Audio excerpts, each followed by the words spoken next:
Ассалаумалейкум, кілем жуғыш қауым.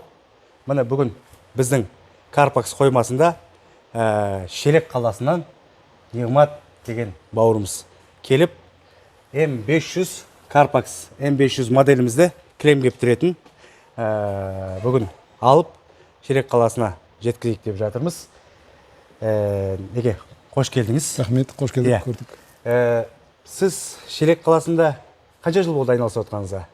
Біз сол жаңадан бастап жатырмыз бұл. Ең бірінші рет басталасыз. Бірінші рет. Шелек қаласында бұл бірінші кілем жуу мекемесі ма, немесе екінші, үшінші ма, неше бар? Бізде сол жай автомойкалар бар. Былай жай таза кілем жуатын, бірақ орын жоқ деп былай айтқанда. Автомойкалар жуасыз. Сіз алғашқы болып тұрсыз ғой? Иә, мен алғашқы болып тұрмын. Өте керемет. Бірінші жылдар бізде ашылып жатқандар барып дереу бұны алмайды, бірақ сіз бастаған соң кәсіби тұрғыда, профессионально бастайын деп отырсыз ғой? Сол ғой. Сол ғой? Иә. Құтты болсын. Енді неліктен бізді таңдадыңыз? Неге басқа да өндірушілер, немесе басқа да маркаларды таңдамаз? Неге Карпакстың Airdry M500-ін таңдап отырсыз? Неге бізді таңдап отырсыз? Сол жайлы өз ойыңызды айтып берсеңіз. Бізде ешқандай сценарий жоқ, біз келіскен жоқпыз, қалай жазамыз деп, келдіңіз, сразу микрофон тақтық, ал бастадық дедік. Неге бізді таңдадыңыз? Ішкі ойыңызды айтсаңыз. Енді қазір осушителер вообще негізі көп қой, былай айтқандаша. Енді былай ойласам, бұл өзі Европадан келіп жатқан екен де. Сонымен бұлардың Түркиядан келіп жатқан екен. Түркия өзі бір Европаға кіреді ғой, Европаға. Өндіріс мемлекет деп айтуға болады. Сонда бұның тарихын былай зерттей келе, осыны осушитель алғаны дұрыс көрдім, сол үшін сіздерге жолығып жатырмын. Өте дұрыс. Рахмет. Енді мен қысқаша бағана сізге түсіндіретін нәрсемді видеоға да түсіндіре кетейін. Бүгінгі дейін мен көп осушитель жайлы видеолар негізі түсірмеген. Мына М500 деген моделіміз біздің ең үлкені. Одан кейін М250-міз бар орташа, одан кейін М150-міз бар. Бастапқы кезде сіз өзіңіз басында М150 алам дедіңіз, сосын М250 алам дедіңіз, сосын өсем, өнем, оданша бір отла құласаң нардан құла деп, түйеден құла деп ең үлкені алып жатсыз, дұрыс па? Иә. Өте дұрыс шешім. М500 дегеніміз не деген мағынасын мен білдірейін? Ең аз 500 квадрат кілем кептіреді деген сөз.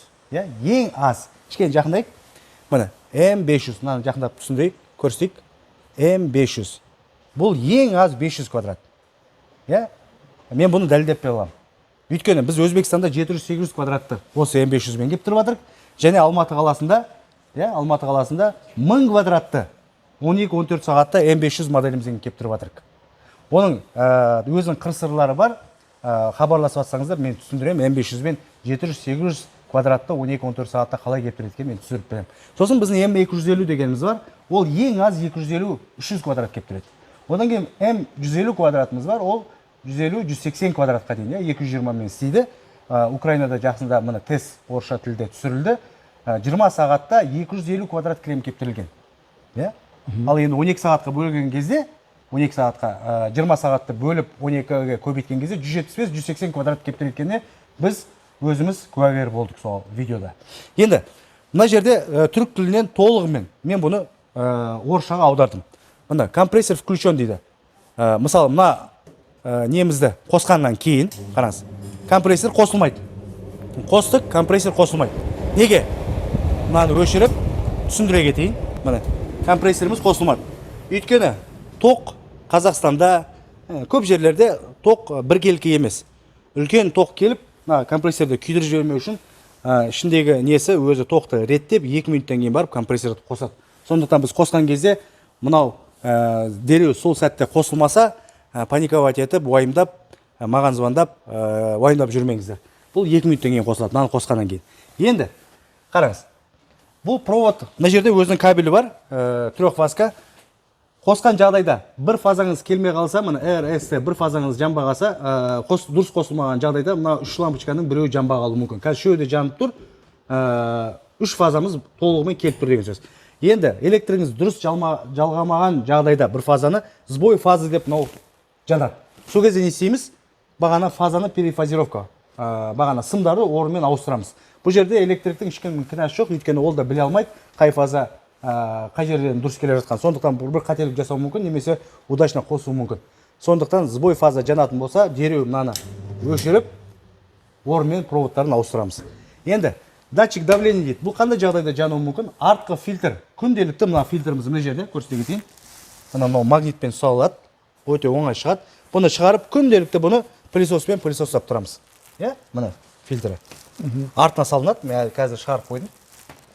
Бұл тазаланбаған жағдайда мына екі вентиляторымыз 2600-ден 5400 куб ауа, жоғарысы сухой, құрғақ ауа шығарады, 2600 куб, асты 2600 куб жылы ауа береді. Оны да қазір түсіндірем.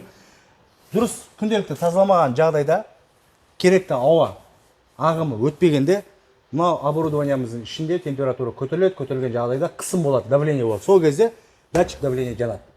Ал енді датчик давление жанып, және мынау дисплейіміз, мынау жанып тұрған дисплейіміз, бұл да өшіп қалып, датчик давлениеміз жанған жағдайда бұл жерде утечка фреона бар деген сөз. Мына трубкалар трещина берген жағдайда, ол әшейін трещина бермейді. Сіз бір жерден бір жерге қозғалтқан кезде, немесе машинеден түсіріп атқан кезде, салып атқан кезде бір удары болатын болса, немесе машина кетіп бара жатқан кезде, жерде тегіс емес жолда машина кетіп бара жатқан кезде бұл селкілдесе трещина болады. Сол жағдайда мынау қосқанда да мынау жанбайды, және датчик давление жанады. Ол не деген сөз? Низкий давление деген сөз. Сол кезде фреончикті шақырып, бағана шытынап кеткен, немесе бағана трещина берген жерін тауып, сол жерін қайнатып, сваркілеп, одан кейін керекті фреонымызды құямыз. Қанша фреон құю керек, қандай марка құю керек, неше грамм құю керек, ол жайлы мен сіздерге болашақта тағы да бір видео түсірем. Мынаны түсіндік, сбой фазаны түсіндік, 3 фаза РСТ-ні түсіндік, компрессорды түсіндік. Енді бізде не қалды? Аварийная ситуация дейді. Бұл қандай жағдай? Біздің тоқ ағымы 380 ғой, әр проводта 220-дан болады. 20%-ға жоғары немесе 20%-ға төмен келген жағдайда мына оборудование өзі ақылды оборудование өзін қорғауға алады. Защита. Сол кезде бағана ішіндегі бағана нелер жұмыс істеп, оборудованияны өшіріп тастайды. Сбой фазы қосылады. Ол сбой фазы өшіріп, оборудование өшіріп тастаған кезде біз не істейміз? Артық фильтрін шешіп аламыз. Видеоны тоқтатып, артына қарай келесіз ба? Ал енді қараңыз. Бағана фильтрімізді таққамыз, енді бұны шығарамыз. Қараңыз. Бүйтіп шешіп аламыз. Жақындайық, видеоны жақындат. Мына жерде қараңыз. Көк кнопкамыз бар, міне қараңыз. Осыны бір рет басуыңыз жеткілікті, міне. Қараңыз. Камераны жақындатайық. Міне қолыммен көрсетейік. Мына екі кнопканы біреуін бүйтіп басып, қайтадан перезагрузка жасаймыз. Ол қандай жағдайда қосылады дедік? Аварийная ситуация. 20%-ға тоқ не көп, немесе аз болатын болса, онда бұл қауіпті жағдайда бұл компрессорды өшіріп тастайды. Енді фильтріміз қараңыз, оп-оңай магнитпен жабысады. Мұны шығарып алу да оңай, салу да оңай. Кірді, оп-оңай кірді. Оп-оңай. Енді мына жерден біздің трубамыз шығады. Фильтр пока шығарып тұрайық. Бұл трубамызды конденсат шығарады. Бұны біз канализацияға жалғаймыз, немесе бағана тесік жасап, ары қарай арыққа, сіздерде қалай екен білмеймін, жүрген аламыз. Мына оборудованиямыз қараңыз, сіз келем дегенше біз 1 сағат бұрын қостық. Мына конденсат 1 сағаттың ішінде 10 литр, мына шелегіміз 12 литрлік шелек, 10 литр дей берейік. Камераны өшір, алдыға қарай кел. Қос. 1 сағаттың ішінде 10 литрдай су конденсат жасады. Қараңыз, ішіндегі ылғалымыз қазір 50 бағана 50-ақ пайыз болатын. 50%-да, қараңыз, мен түсір, 50%-да 10 литр су шығарды. Енді бұна ішінде, қойманың ішінде, скаттың ішінде клеем, ештеңке жоқ қой, бағана су жоқ. Соның өзінде 50%-да 10 литр су шығарды. Ал енді бұның ішінде клем асылып тұрған жағдайда, температура жоғары болған жағдайда 80-90% влажностьта, ылғалдың бағана пайызы 80-90 100-ге баратын болса, бұл 1 сағаттың ішінде 30-40 литр конденсат жасап тастайтын еді. Көрдіңіз бе? Соның өзінде 1 сағаттың ішінде 10 литр су жасады. Тағы да басқа айта кететін, тағы да бір видеолар түсіргем, оларды қазір жалғап қосам. Мына екі вентилятор тоқтайтын болса, моторның дауысы гуілдеп шығып тұратын болса, еш қорқудың қажеті жоқ. Қазір ол видеомен жалғаймын. Ол бағана оттайка дейді. Артына жиналып қалған мұзды 27 градусқа дейін оттайка 45 минут сайын қосылып, өзі ерітіп тұрады. Артына пушка қойып, обогреватель қойып, басқа тұрудың қажеті жоқ. Оборудованияда мынандай дауыс шыққанда еш қорқудың қажеті жоқ. Алдыңғы екі вентиляторымыз тоқтайды.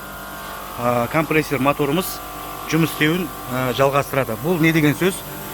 Температурамыз 27 градусқа 45 минуттың ішінде қосылған сәттен бастап 27 градусқа шықпайтын болса, көтерілмейтін болса, автооттайка дейді орысша, авторазморозка дейді, немесе ішіне жиналған мұзды өзі автоматтық түрде өзі ерітіп тұрады. Мына жерге жиналған мұзды. Тағы да қосымша айта кетеріміз, мына қосылған сәттен 27 градусқа дейін көтерілмеген жағдайда екі вентиляторымыз өшеді деп айттық. Мына дауысы жоқ, бірақ компрессордың дауысы шығып тұр, компрессорымыз істеп тұр. Бұл артында жиналған мұзды өзі ерітіп жатыр. Неге қазір мына жерде мұз жоқ? Өйткені мына жерде ылғалдың проценті дәрежесі мына 66-65 болып тұр. Өйткені мына жерде клем жоқ, біз мына Карпакстың қоймасында, складында бұны қосқандықтан. Ал енді сіздің мына изоляцияңыз, сушильный камерадағы изоляцияңыз төмен болатын болса, сапасыз болатын болса, температура 27-ге көтерілмейтін жағдайда, бұл таңға дейін әр 45 минут сайын автооттайканы қосып отырады. Артына мұз жиналса да, жиналмаса да 45 минут сайын бұл қосылуға міндетті. Ал енді 27 градусқа бұл жеткен жағдайда автооттайкамыз, бағана мұз ерітетін системамыз, программамыз қосылмайды. Сондықтан бағана изоляциямызды өте жақсы жасауымыз керекпіз. 45 минуттың ішіне 27 градусқа шығып үлгерген жағдайда автооттайка қосылмайды. Вентиляторларымыз өшпейді. Сондықтан ең басты мәселе бұл жерде сушильный камераның изоляциясын өте сапалы жасауға тырысу керек. Мынау қазіргі аппаратымыз M500. Бұл не деген сөз? Ең аз 500 квадратқа дейін клемді кептіре алады. 700-800 квадратқа да кептіруге болады. Бұны біз тексердік. Алматыда жұмыс істеп тұр. 700-800 мың квадрат кептіріп жатқан жерлеріміз бар. Және Өзбекстан, Ташкентте кептірді. Біз бұған көзіміз жетті. Сондықтан еш күмәнданудың қажеті жоқ. M500 500-ден артық қосылмайды. Міне, енді алдыңғы вентиляторларымыз қосылды. 4 минуттай уақыт өтті. Міне, қосылды. Көріп жатсыздар, ылғалдың несі, пайызы проценті түсіп жатыр.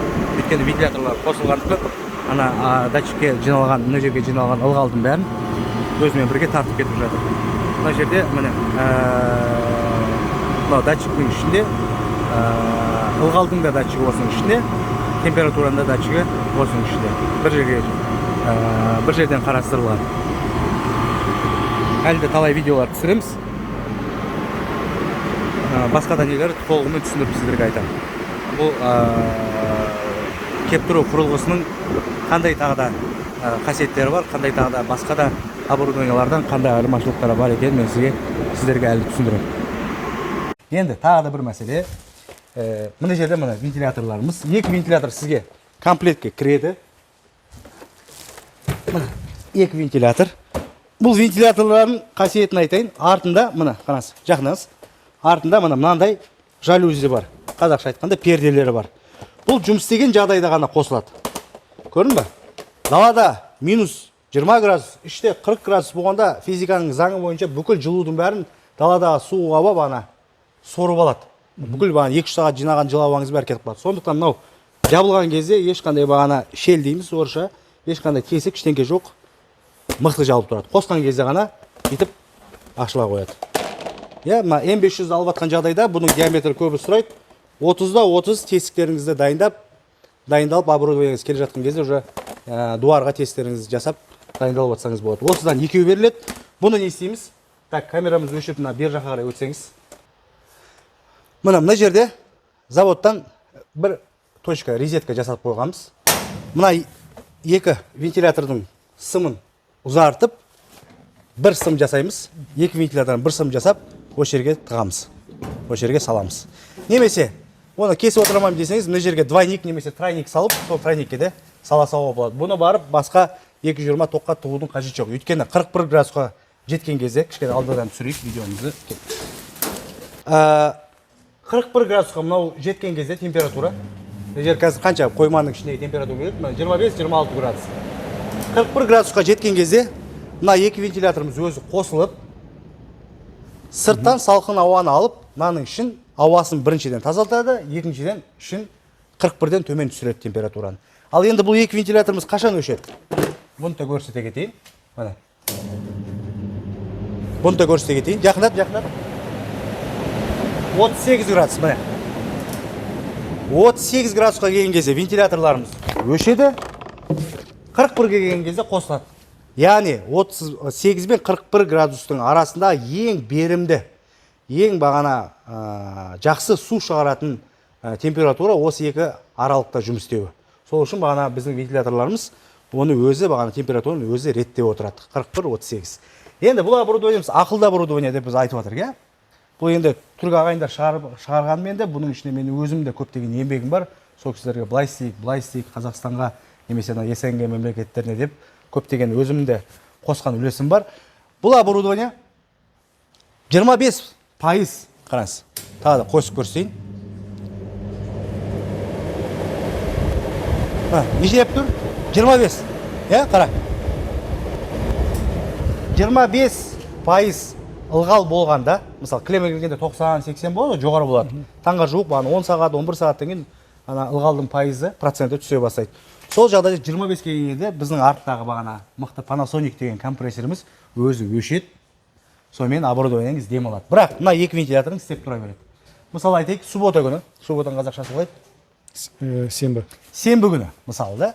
Сенбі күні клеміңіз жудыңыз, оборудованиеңіз қостыңыз, кептіріңіз, жексенбі демалысыз ба? Жексенбі күні сіз дос балалармен қонаққа кеттіңіз, тойға кеттіңіз, немесе балық аулауға кеттіңіз, иә? Сол кезде сіз енді жұмысқа келіп, демалыс күні келіп маған өшіріп жүрмейсіз ғой. Бұл өзі өшіп болады.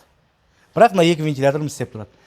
Бірақ мына 25% ылғалға 5% қосымша тағы да қосылатын болса, клемнің бір ұшы, бір жері шашағы кетпей қалған жағдайда 25 қосу 5 қанша болады? 30. 30-да автоматтық тұрғыда бағана Panasonic деген компрессорымыз өзі қосылады. Сөйтеді 25-ке түсіреді, қайтадан өзі өшеді. Ақылды оборудование дегеніміз осы. Бұның енді басқа да көптеген қасиеттері бар. Айта берсек, видео ұзақ болып кетеді, біреуге қызық, біреуге қызық емес. Сондықтан бөліп түсіреміз, еске түскен сайын, немесе сіздердің YouTube каналында бізге қойып отқан сұрақтарыңызға байланысты неше түрлі қызықты видеолар түсіреміз, осы клем жуу кәсібіне байланысты. Сол кезде тағы да қосымша айтып кетемін деп айта кетерміз. Енді қараңыз, мына жерде бәрін орысшаға аудардыңыз. По производству эксплуатации приобретению данного оборудования, бағана осы оборудованияны қосу жағынан немесе бағана бір проблема болды, бір сұрақтарыңыз болған жағдайда осы телефонға хабарлассаңыз болады. Мына официальный представитель представитель в Казахстане и в странах СНГ. ТМД мемлекеттерінде және Қазақстан және мына Ресей мемлекеттерінде Кристалл компаниясы. Қазақстан және бүкіл СНГ мемлекеттерінде Global Distribution компаниясы, яғни біздің компаниямыз, иә. Енді мына жерде тағы да операторды сұрасақ, мына қара. Қай мемлекеттерде біздің оборудованиямыз, ресми өкілдеріміз бар? Мына Қазақстан, иә, Российский Федерация, Ресей Федерациясы, Өзбекстан, Украина, Қырғызстан, Араб Әмірліктері, Дубай, және бұған тағы да Германия қосылды, одан кейін бағана Белоруссия қосылды, тағы да көптеген бағана Болгария деген сияқты. Біз бұл оборудованияның крем кептіру құрылғысының 20-ға жуық мемлекетінде ресми өкіліміз. Енді оператор шақырайық. Мына жерде қараңыз. Тоқ жұмсауы 1 сағатта 5,5 киловатт дейді. Бірақ бұл 5,5 киловатты 1 сағат бойы жұмсамайды. Бұл қосылған кезде компрессорымыз өзі 4,5 киловатт. Алдыңғы екі вентиляторымыз 250, мыналар 250-ден ваттан, мыналар 150 ваттан ғой деймін, қателеспесем, 150 ваттан. Бәрін қосқан кезде 5,5 киловатт. Енді көбісі ойлайды, бұл 5,5 киловатт Қазақстанда тоқтың бағасы 20 теңге, 25 теңге, бұны көбейткен кезде 1 сағатта бағана осыншама ақша, айына 12 сағатта осынша, 1 айда осыншама ақша. Жоқ, ол қате оғым. Бұл компрессордың күші 4,5 киловатт. Қосылған кезде ғана 4,5 киловатты қажет етеді. Одан кейін бір отал, бір қызбағаннан кейін 2,5 киловатт қана тоқ жұмсайды. Креміңіз кепкен кезде өзі өшеді. Менің есімде біз 10 жыл бұрын өзіміз крем жуған кезде, ол кезде бір 250-300 квадрат крем кептіретіміз. Тура осындай М500-бен кептірдік. Сол кезде айына біз, ол кезде тоқтың бағасы 17 теңге болды, 18 теңге болды. 12-13 мың теңге айына тоққа ақша жұмсайтымыз.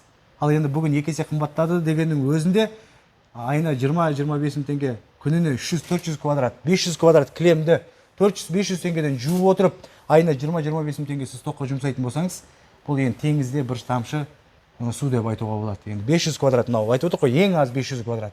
Я 26 күн жұмыс істесеңіз айына клемді 400-500 теңгеден жусаңыз, ең аз дегенде.